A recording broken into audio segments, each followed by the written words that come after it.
This conference will now be recorded. Okay, so we have a term, Zionism, that is being bandied about quite a bit, and it can get very, very confusing, right? Where are we in understanding the terms? Where are we? Where are we? Where are we? Or where is any individual aligned with those terms? Not aligned with those terms? You see some very religious-looking Jews who are violently anti-Zionist, right? So how are we supposed to wrap our heads around this? So, as a little bit of background, let's just make very clear that the land of Israel is as central to the Jewish people as anything else might be.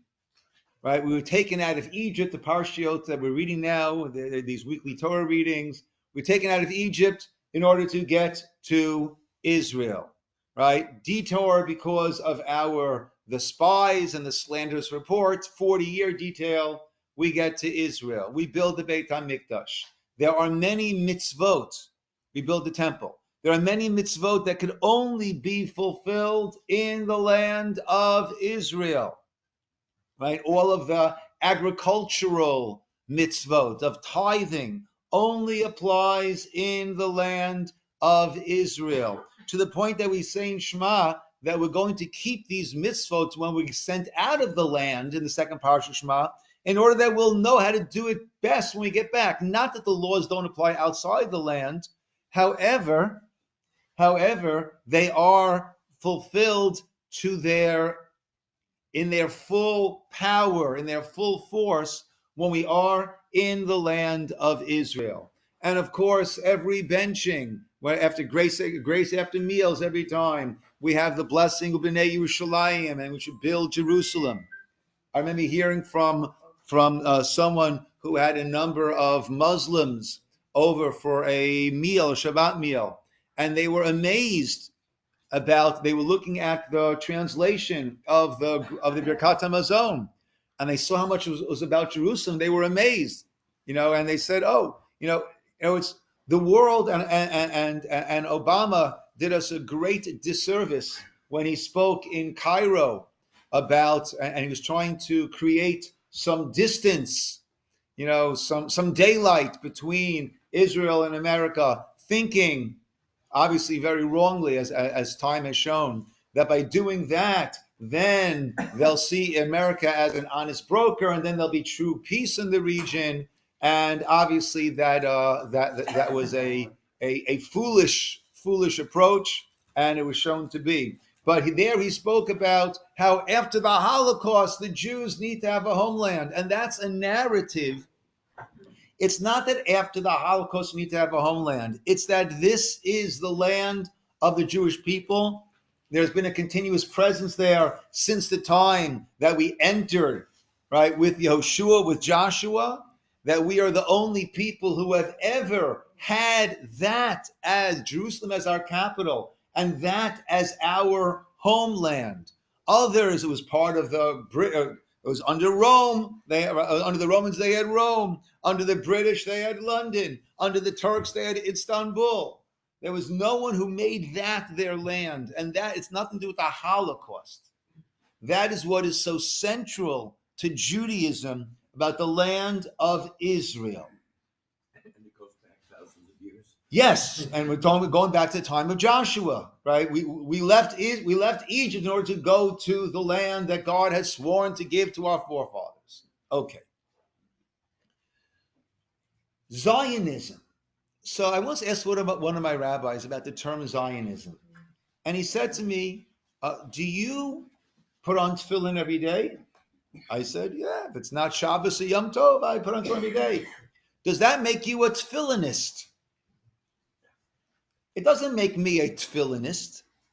So Zion, the love of Zion, the connection to Israel, the recognition of the centrality of Israel to us, is one of the tenets, one of our big tent of Judaism.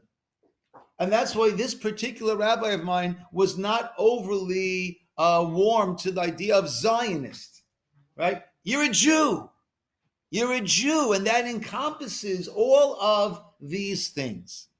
So the Zionist movement started in the late 1800s, and it was a secular movement. And at the time, initially, it was at best ambivalent towards religious Judaism, but for the most part, it was against the religious Judaism. And it was a completely secular, very often with socialist communist ideologies. And that was, and many of the kibbutzim in Israel, right, until 1967, when Russia was supporting the Arab causes, they identified not with the United States, these kibbutzim, they identified with Soviet Russia. That was their kindred spirit.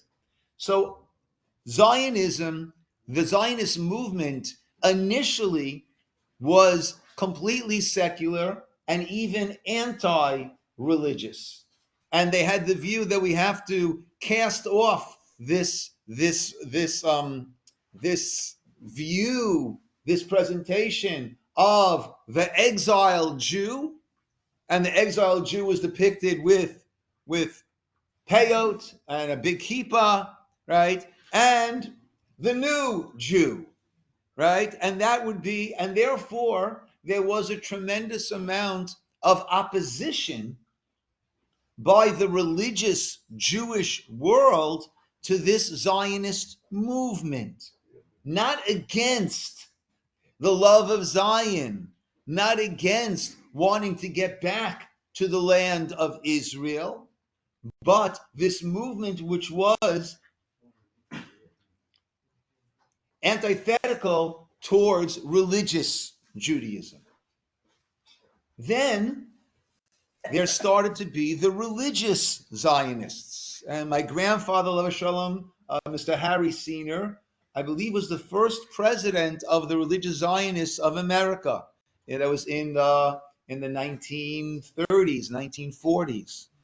And there, it meant to take the positive of this Zionism, of this want to bring the Jews back to Israel, to establish ourselves in Israel, and rid all of the anti-religious components, and just take Zionism as a love of Zion, a want of a return to Zion. And that's why we have, most of the Zionists today are also, at least in Israel, right? It's more I'd say the left that's more, well, I shouldn't say that, right? Certainly religious Zionists are not two terms that in any way contradict one another. But that was the history in very, very broad strokes of the start of Zionism, the way it was leaning initially, and why there was this pushback from the religious. And eventually we have religious Zionists of America, we have the whole Dati Leumi, all of that, certainly the religious Zionists in Israel, all of that is certainly a wedding of these two ideas, and basically incorporating Zionism as part of the Jewish whole, as opposed to this separate component having nothing to do with Judaism, but having everything to do with Jews. However, so that is pretty I think pretty straightforward, again, in broad strokes. When we get to the religious anti-Zionists, so that gets a little bit more, I think, confusing for us, and also stomach turning to a certain degree. Now, there is a certain shita meaning an approach to Judaism and our sacred sources that they have. Okay? I would say the main anti-Zionists that we have in the religious world are basically two categories, two groups.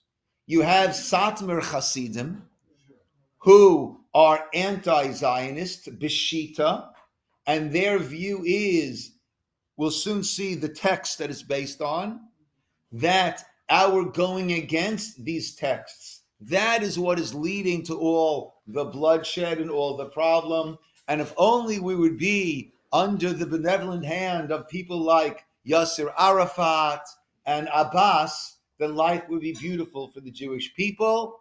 Obviously, you see which way I lean on this with my tongue. Let me get it out of my cheek. Okay, it's back in the middle of my mouth, right? But that is their view. And again, it's based on our holy sources. So Satmar has their shita, their view. At the same time, they're not marching arm in arm with those who want to murder every Jew in Israel. They're not attending Holocaust denial conferences going on in that great bastion of freedom known as Iran. They're not doing any of that. And when the Jews are in Israel are suffering during attacks, they'll be saying Tehillim, Psalms on their behalf. Then you have an offshoot from Satmar that was actually kicked out of the tent of Satmar because of their radical views, and that is called Neturei Karta. That's the name of the group, and that actually means Neturei Karta, the guardians of the city. And they take it to a very far degree. With amusement, I'll relate that when I was living in Muncie, so there are some Neturei Karta in Muncie, and it seems someone had keyed a Jewish star onto one of their cars, right? And they wanted to prosecute that as a hate crime. Okay, I mean that's just to get a glimpse of their view, and they are the ones that at Israel Day Parade, you'll see them standing there like this, or at AIPAC conventions, they'll be standing there protesting outside. They march with the Palestinians. They travel to Iran, and I'm sorry? They daven for Arafat. Yeah. So that is, to me, that is just like the wheels have come off at a certain point. That's my personal view. And I'm not going to look into and work through the point that they bring it to. But I thought it would be interesting to actually see the sources of our our attachment to Israel. That I don't need Talmudic sources. That is throughout the Torah. Like I said, right? It's no more basic than God showed the land.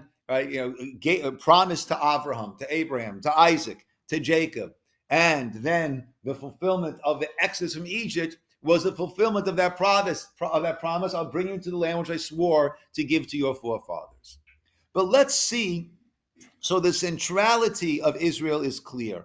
Let's see the Gemara, the sources there, where the religious anti-Zionists understand that this is not what we should be doing. And we need to basically keep our heads down until Mashiach comes. And that's when, and only then, are we meant to return to Israel. At least Bechom is the term of the Gemara, right? And Rashi says on that word, we'll soon see in the Gemara, Rashi explains Bechoma to mean Yachad Biyad Chazakah, together with a strong arm. So let's take a look at the Babylonian Talmud, Ketuvot 110b to 111a. I'll be reading Hebrew, translated to English, but we have it both in Hebrew and in English on the source sheet that we have over here. A person should live in Israel, in the land of Israel. Even in a city that's predominantly Gentile. Better to live in Israel, in a city that's predominantly Gentile, and don't live outside of Israel, even in a city that is predominantly Jewish. Whoever lives in the land of Israel, it's as if that person's got a God. Whoever lives outside of Israel, it's as if he does not have a God. Shneimar, as it says, Latet lachem, to give to you et eretz Canaan, to give to you the land of Canaan, liot lachem lelokim, to be for you as a God.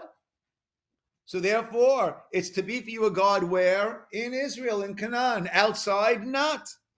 The Gemara asks, V'chol she'einu dar ba'aretz, ein lo Eloka? Are you telling me you're living outside the land of Israel, you don't have a God?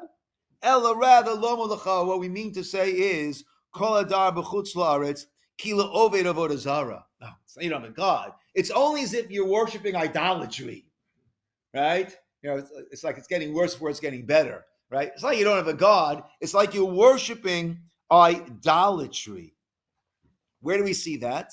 The Chaim B'David, as it says by King David, he's complaining to Shaul. Shaul was, when David was not yet the king, Shaul was the king. Shaul was convinced David was trying to harm him, to usurp the throne, and David is being loyal. And David says to him, why are you doing this to me? Ki gershuni hayom, you have chased me today.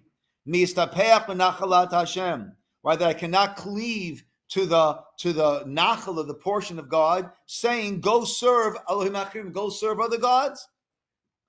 Who told David, lech, go serve other gods? Elalomachad teaches us, if you live outside of Israel, it's as if you worship avodah zarah, idolatry. The way Ramban explains this is that idolatry, at least initially, was serving God through an intermediary. That's what it was. Initially, it started off, who am I to talk to the God of gods, the God of all powers? Let me speak to the proxy, those angels, those spiritual forces that he put in charge of the rain, in charge of this, in charge of that. And that's how I'll approach God, through a proxy. Now, there also is this idea that when we pray to God outside of Israel, our prayers are going through different channels until it reaches God. When we're praying to God in Israel, there is a direct line. What about Shabbos? Sorry? Doesn't matter where Shabbos. If Shabbos and we're not in Israel, it still goes direct, no? We're talking about the tefillah now. Oh, okay. Talking about tefillah. That the tefillah outside of Israel goes through these different heavenly channels, whereas in Israel it goes direct. And that's why we say it's as if you're worshiping idolatry. Why? Because idolatry is a layer between you and God. And in Chutz La'aretz, outside of Israel, our prayers also have that. Okay. The Gemara then tells a story. Rabbi Zera havi kamishtam mined Rabbi Yehuda. Rabbi Zera was trying to avoid Rabbi Yehuda. Why? The boy Eretz Yisrael. He wanted to go to Israel. And Rabbi Yehuda was against it. And Rabbi Yehuda said, whoever goes up from ancient Babylon to the land of Israel, over Ba'aseh, is transgressing a positive commandment. As the pasuk says, Bavela yuva'u, v'shama yihiyu, to Bavel you will be brought, and there you will be ad yom pakdi otam, until the day that I will recall them. Nu'um Hashem, says Hashem. So Navi and Yirmiyahu. So you see, we're supposed to be there until God calls us back. Rabbi Zera, how did he understand that verse? Hahu b'chli sharet ktiv. That is talking about kli sharet. That is talking about the vessels of the temple that were taken there. Right? Those vessels of the temple that were taken there, they will remain there until the time comes, but that's not a restriction on a person going back to Israel. For Rav Yehuda, the Gemara asks, right? How will Rav Yehuda respond to that? There's another pasuk, Ketiv Kra Charina, Hishbati Etchem, Benot Yerushalayim, bitzvaot, o bayalot hasadeh. I put a shavua, an oath upon you, daughters of Jerusalem, by the gazelles and by the hinds of the field. Let me get the whole pasuk. This is Shir Hashirim. We're going to have 3 psukim, 3 verses in Shir Hashirim that we're going to be learning from. This is chapter 2, verse 7, and there it says,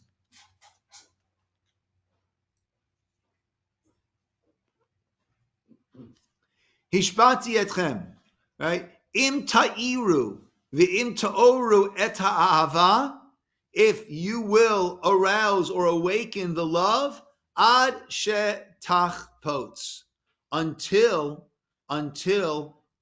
techpats, until it will be desired. So he understood that to mean that we're not supposed to, it's in Hishbati etchem, there's an oath on us not to ta'iru v'im ta'oru et ha'ava, not for us to take that initiative until God decides. Yes, Steve?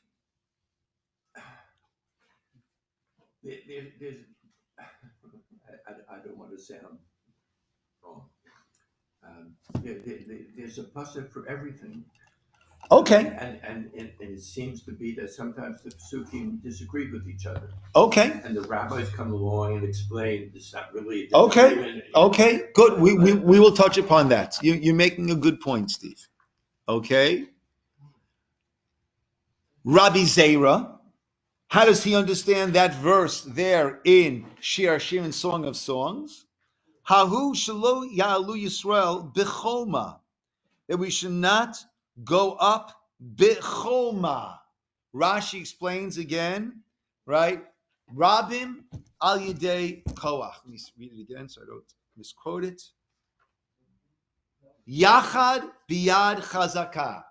We should not go up all together biyad chazakah, with a strong arm, with strength.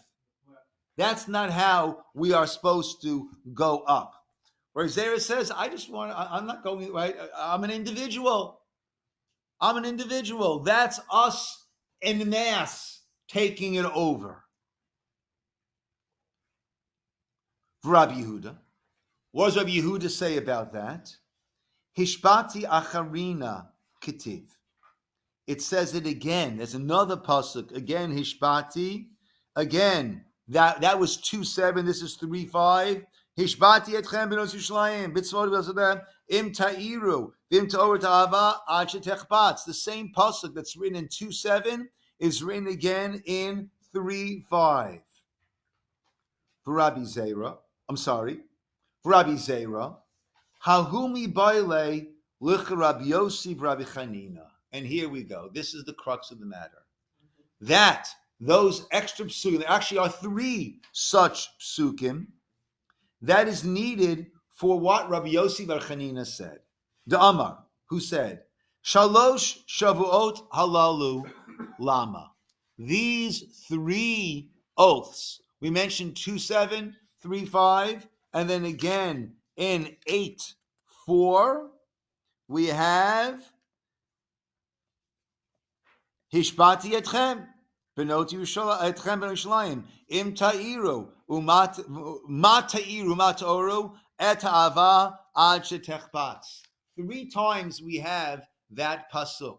I'm putting an oath on you, Jerusalem, daughters of Jerusalem, not to arouse, not to come until the time arrives.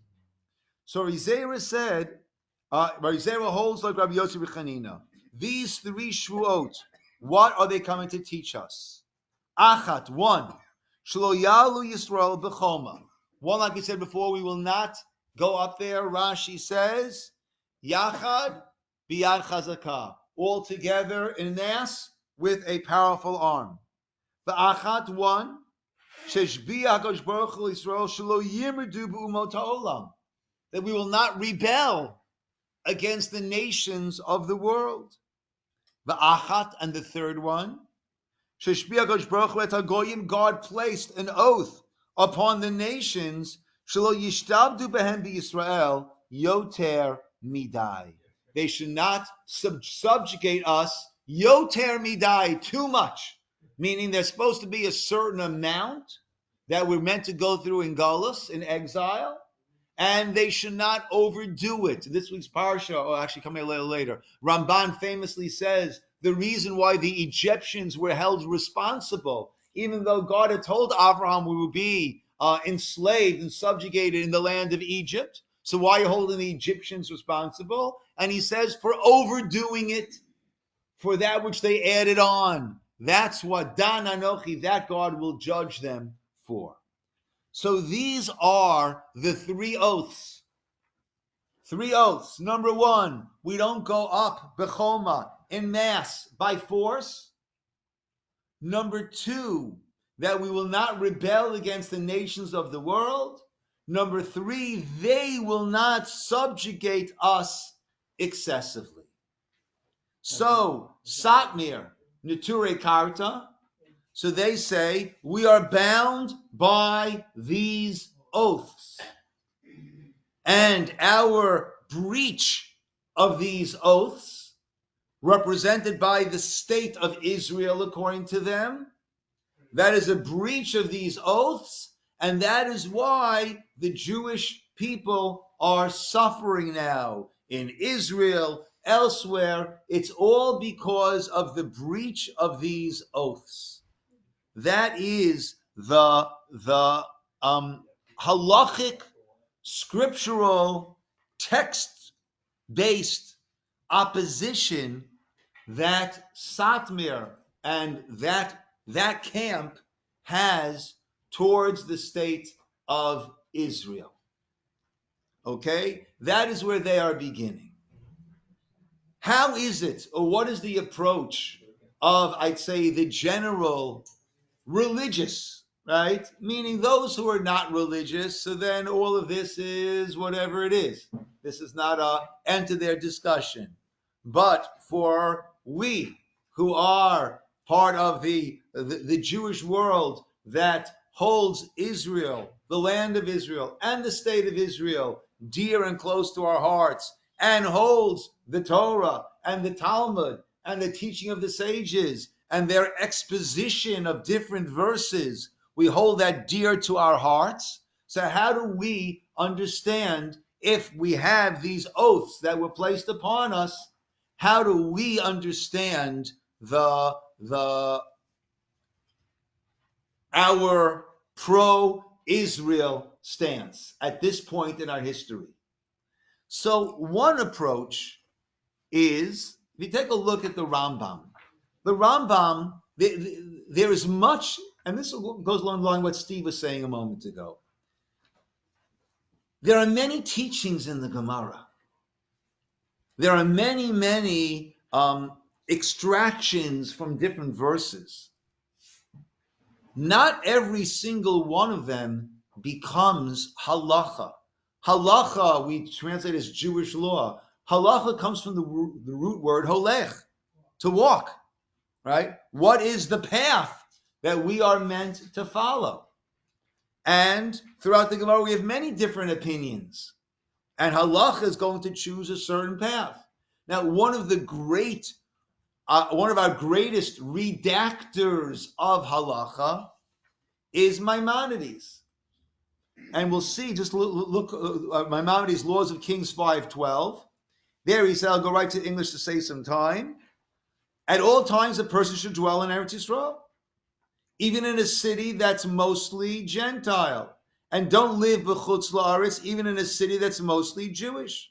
Because whoever leaves the land of Israel to go outside of Israel, it's as if he's worshipped idolatry. And he quotes that verse, that pasuk, a verse from Samuel, from Shmuel that we had before, that David, King David, not king, but David, complained to King Shaul that you've chased me out, telling me to go serve idolatry. So here's the Rambam bringing that first Gemara, bringing the Gemara 110b, bringing that as in his compendium of halachot. Yet when he talks about Mashiach, and that's the next source there, Rambam, Laws of Kings, chapter 11:1, when he talks about Mashiach, I'll just read through in English again to save time, but it's Hebrew English, and it's worth it to see this whole thing. We're not going to see the whole thing.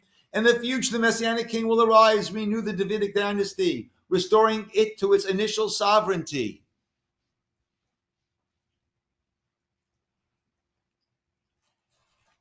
He will build a temple, gather the dispersed of Israel. Then in his days, the observance of all the statutes will return to their previous state. Will offer sacrifices, observe the sabbatical and jubilee years, according to all their particulars as described by the Torah. Anyone who does not believe in him or does not await his coming denies not only the statements of the other prophets, but those of the Torah and Moses, our teacher. The Torah testifies to his coming, as Deuteronomy 30, 3 to 5 states. God will bring back your captivity, have mercy upon you. He will gather you again from among the nations. Even if your diaspora are at the ends of the world, God will gather you from there. From there he will, as the South Africans who translated our supposed to have said, there he will fetch you, right? So these are psukim that we say in our tefillah and our prayer every Shabbos. Our prayer for Israel, for the state of Israel, for the Jewish people. That's from the Torah itself. These explicit words of the Torah include all the statements made by all the prophets. Reference to the Mashiach is also made in the portion of Bilam, who prophesies about two anointed kings. The first anointed king, David, saved Israel from the oppressors, and the final anointed king will arise from his descendants and save Israel in the end of days. And then he goes through those psukim, right? What does Mashiach mean? What does Mashiach mean? Anointed. I always say we have, billion-dollar industries of trying to get the oil off our heads and hair, right? But the Mashiach is anointed with oil on his head. That's what we are. That's what we await for. So they point out, as Steve mentioned before, this is an agadata. This Gemara that we learned in Ksuvos is agadata. Agadata is different expositions from different psukim verses in Scripture, right? Not so much from the Torah itself, from Scripture. Do all of those become halacha? Do all of those become the path? So this is not brought down in halacha whatsoever. The very same Rambam who quotes the Gemara that we started with today, right before this, in a halachic manner, does not touch upon this Gemara about not returning to Israel in mass, right? B'yachad, b'koach, with force, right? He does not touch upon that at all. And therefore, to say that this is the over-binding halacha that we are breaking now, and that's causing any tsar, any anguish for the Jewish people, it's all because of this that we would say is basically ridiculous. Yes, Dov? Isn't there a component about Shema also, you could argue? Yes, there certainly is a component of impurity outside the land of Israel, 100%. Okay? Now, what are other approaches to this Gemara? So, a number of approaches. One approach is there were 3 oaths. So let's say I'm reaching an agreement over here with Dr. Ray, okay? And in the agreement that we're writing up, there are certain conditions that are put on me, responsibilities that are put on me, and certain responsibilities that are put on Dr. Ray. And let's say I completely breach any of my conditions. Can we then go to Dr. Ray and say, hey, Dr. Ray, your conditions are still in play? Of course not. Right? When there is an interplay between two parties and conditions are applied, either the conditions are adhered to by both sides, but if one side abrogates their conditions, then the other side is no longer bound by that condition.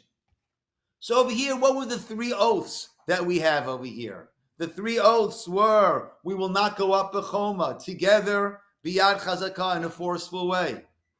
We will not rebel against the nations of the world. Okay, what was the third one? The third one was that they will not be mishabed us. They will not subjugate us, yoter midai, more than they should. Now, obviously, that's kind of loosey-goosey, right? How do we determine what's more than they should? But I think everyone would have to agree that the Holocaust was going far beyond. Going far, far, far, far beyond. And therefore, even if we were to say that this Gemara, this Agadat and Ketuvot, is binding, even though, again, it's not brought down by any of the poskim, any of those who decide the Jewish law, even if we were to say that it is binding, it's either binding on both sides or it's not binding on either side. And once there was that abrogation of that which binds them, then clearly we are no longer bound by that. And that's the only thing that Obama got correct in connecting Israel and the Holocaust. Right? That was as a trouncing of their condition as could be imagined. A third way of looking at this is we should not go up, we should not rebel against the nations of the world. Well, actually, this was a proclamation of the League of Nations. There was the Balfour Declaration, there were the White Papers, and then there was the United Nations, right? The UN, right? And probably the only worthwhile thing that the UN has done, the useless nations, right? The only worthwhile thing, probably the only reason why God allowed it to come together and be created was for its declaration, its vote, and its sanctioning of the land of Israel. So there was no rebellion against the nations of the world. On the contrary, the nations of the world voted and agreed for this partition of what they called Palestine into a Jewish area and an Arab area. At that point, Palestinians were mostly Jews who lived in Palestine, were known as Palestinians. They had a Palestinian passport. The Palestinian Philharmonic was not made up of Ahmad and Ahmar, right? It was a bunch of Jews. The Palestine Post, now known as Jerusalem Post, was of the Jews who were living there. It was the British Mandate of Palestine, and that name was given in order to erase the Jewish name of Judea and Samaria. And now the State Department, I think Huckabee is saying that we'll go back to calling it Judea, Samaria, as opposed to this invention of the West Bank, right? But there was no rebellion against the nations of the world. This was done with the sanction of the nations of the world. Does that mean not rebel against the nation of the world that every single individual or every single country has to agree? No. And then once it was sanctioned by the nations of the world, by the UN, and then we were under attack because we did accept the partition, but our neighbors, the Arabs, did not accept that partition, and they could not stomach the idea of a Jewish presence in what they wanted to be a complete Muslim area. And to this day, they don't accept and can't accept this idea of a Jewish presence in this Muslim land. So they came and attacked. And at that point, we fought like heck. And we, with God's help and tremendous mesirut nefesh, tremendous efforts, giving a loss of life on our part, we managed to maintain the state of Israel. And we continue to maintain this state of Israel. So therefore, we have not. So, A, is this really binding? Rambam does not consider this to be binding. No halachic work considers this to be binding. You want to say it is binding? Well, it's not binding on one party when the other party has completely breached their responsibilities. That's not how pacts, that's not how agreements work. And even if you want to say that we're still bound by it, well, we haven't breached it. We did not come up in force. We did not come up against the nations of the world. It was given to us by the only useful thing that the useless nations ever did, and that was the declaration of the state of Israel. So on all fronts, that is the response, or that is the understanding, the approach of those who hold the land of Israel, the state of Israel, dear to our hearts, as we hold dear to our hearts the Torah and the Talmud and the teaching of the sages.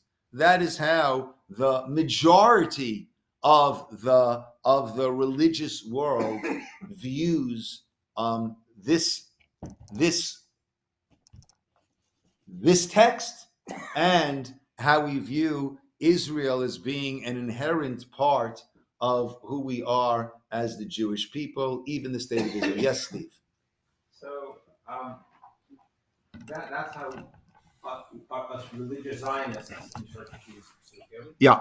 But I'm sure the Satmar community has lots of chachamim and lots of very learned people, and to be fair, they're not here to give their side, but I'm sure that they would have their interpretations and reasons and explanations just as strongly, vehemently on the other side. So that doesn't surprise me, because texts themselves are inherently ambiguous as language. Correct. So for us, we have to have our ideas that we have to have a Masorah for interpreting text. We don't just go to the text and can do anything we want. Mm-hmm. We have the idea of Masorah. But with this situation, demonstrates to me most is the fact that there are different Masorahs and different ways of interpreting them. Correct. So right. Look, I would say I can't be their mouthpiece, right? But I would say they say, look, this is the teaching of the sages. This is sacrosanct, right? And not the Rambam will bring in that. Well, why the Rambam left it out, I'm not sure. But this is a teaching of the sages. It's sacrosanct, right? And we are bound by it. Two wrongs don't make a right. And yes, we did go up in force. There was the Irgun, there was the Lechi, right? Yeah, right. We did go up in force, right? And maybe that pushed the hands of the nations. I'm not sure. So where I was going though is that. But keep in mind, they've got the source. We have answers for the source. They've got the source. What do you mean they've got the source? Ciner has the source. That's the Gemara, black and white.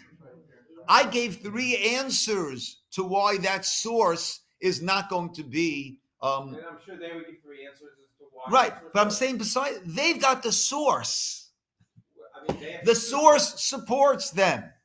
They've got the source because it supports. I know that you have to undo. I have to answer for their source. Right.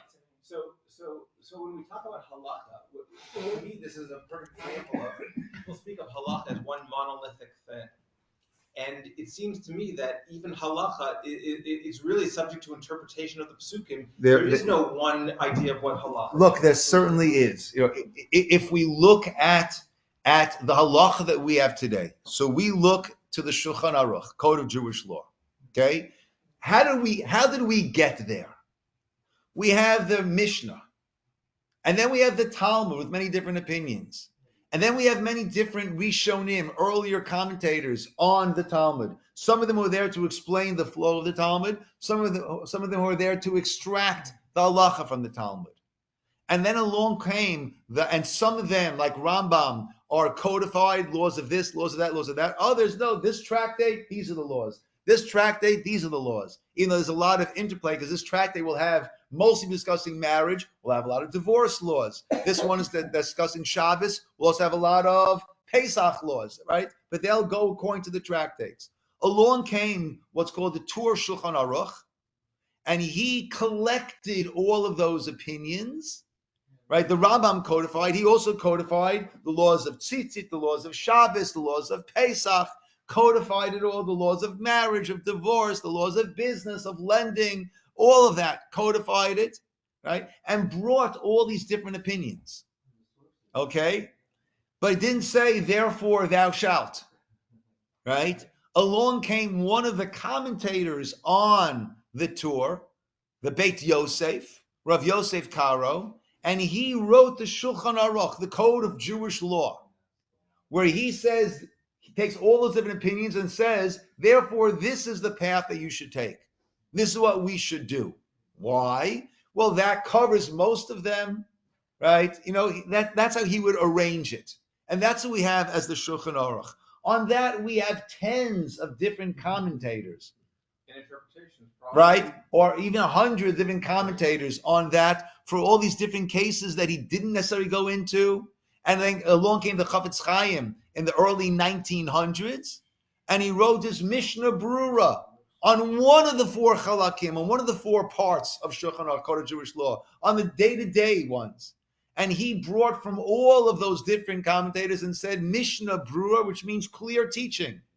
So we follow the Mishnah Brura. Now, are there many different opinions? Yes. Yes. And the way I like to put it, if after 120 years, I go up to heaven and they say, Ciner, why were you wrapping your tefillin like this? There was that opinion over there in the back of the Gemara who says to do it that way. I'm going to say, listen, you have a problem with the way I did it? Don't come to me. You want to talk to Rav Yosef Karo? Talk to him. Right? You want to talk to Chafetz Chaim? Talk to him. Because everything that I learned from my rabbis, once I started to actually listen to them, was you follow Shulchan Aruch, you follow Mishnah Brura. And that's what I try my best to do. Things that I didn't follow, that's on me. Things that I did follow, that you, God, are now saying, well, we should have done it differently, talk to them. Don't talk to me. So yes, there are many different interpretations and pathways in halacha, but we have the accepted halacha amongst the Ashkenazim, accepted halacha amongst the Sfardim. And even within the Sfardim, with Ashkenazim, you have different, the Yeka, the German minhagim, which is a little bit different.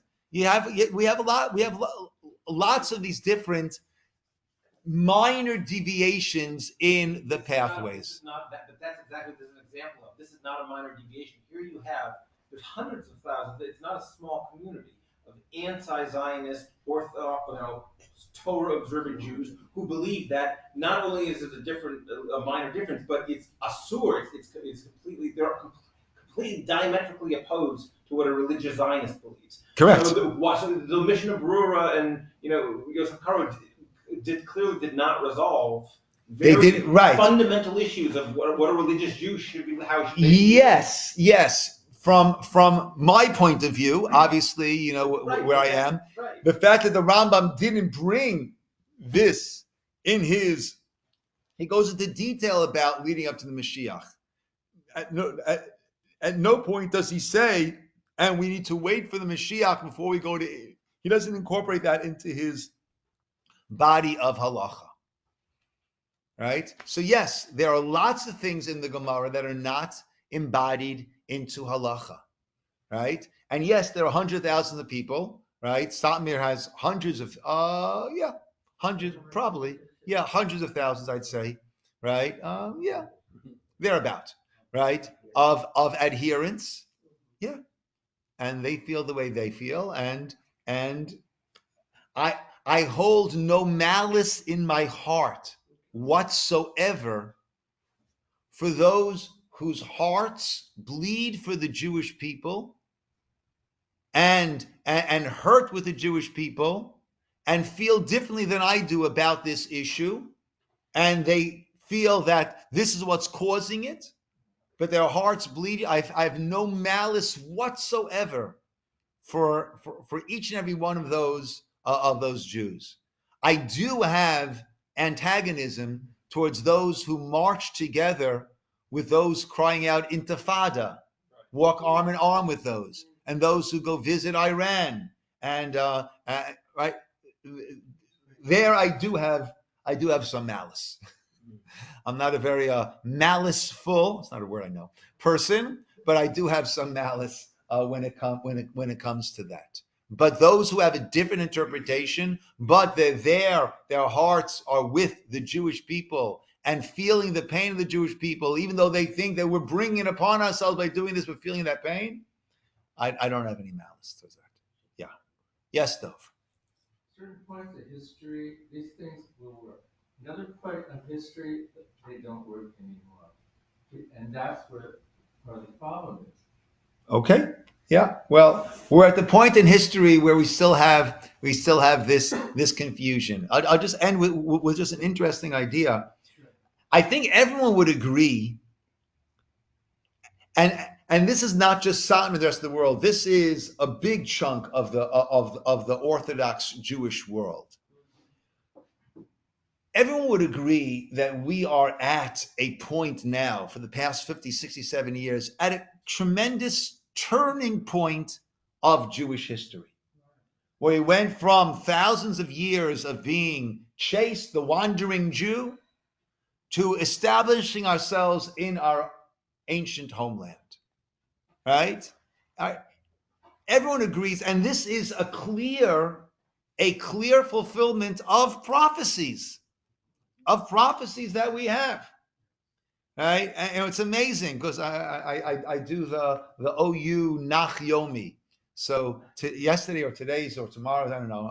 I'm around in the right place.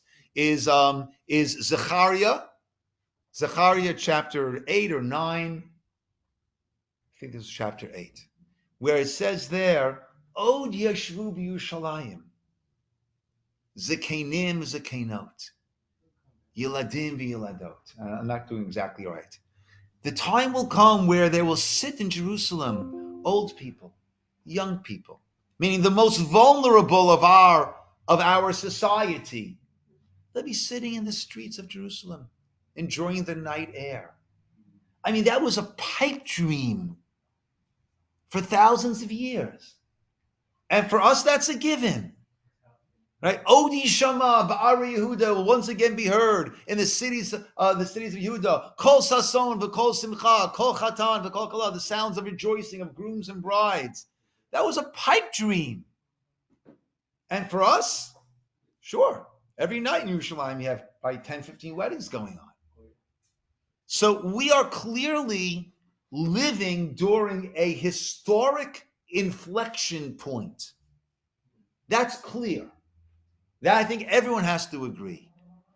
Is this the end of the exile?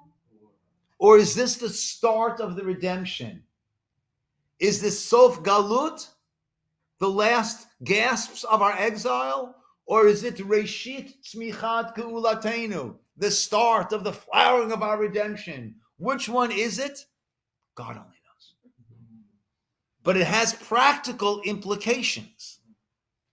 Very practical implications.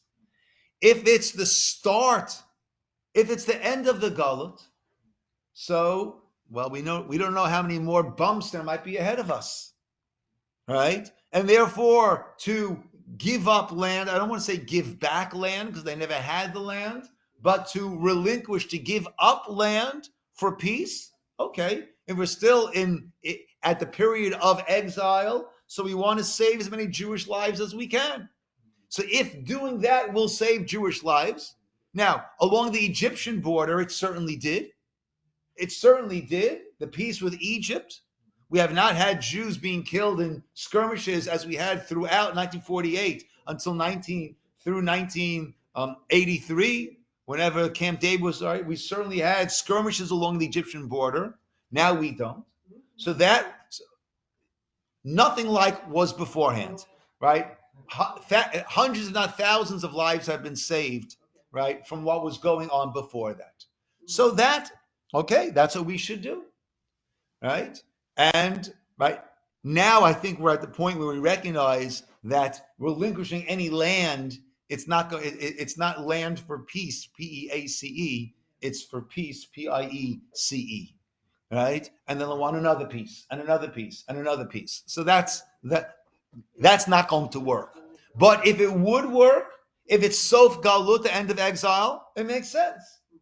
If it is Reshit Tzmichat Gvulatenu, if the redemption has begun, imagine that. The redemption has begun. God's giving us the land of Israel, and we're saying, oh, I'm going to give it to this guy. I'm going to give it to that guy. Right? You're getting a gift, you can take the gift and toss it over your shoulder. Right? That is an incredible slap in the face.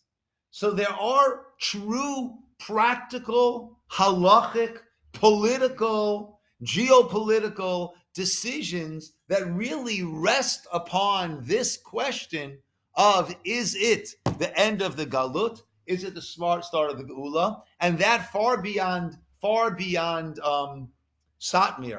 you have a good part of the Jewish world who would look at it as this is an inflection point, but maybe it's still the end of the galut, and we have to be very careful with how we tread.